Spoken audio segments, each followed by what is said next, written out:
As the Canadian-U.S. trade war intensifies, Canadian consumers and businesses are feeling the strain of rising costs, particularly in industries reliant on key materials like aluminum and steel. With retaliatory tariffs in place, experts are warning that food distribution could be severely impacted, and consumers are already seeing the effects at the grocery store. So right now, a lot of grocers are pivoting and looking at other sources, but those sources are likely going to be more expensive. We are expecting some price adjustments over the next little while as a result of all this.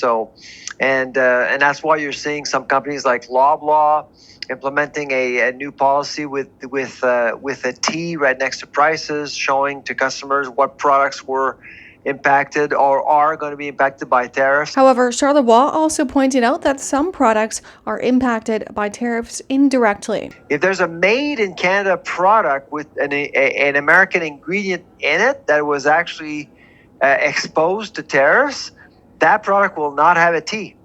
But I would argue that the price would have been impacted by tariffs. The craft beer industry is also feeling the effects of the tariffs.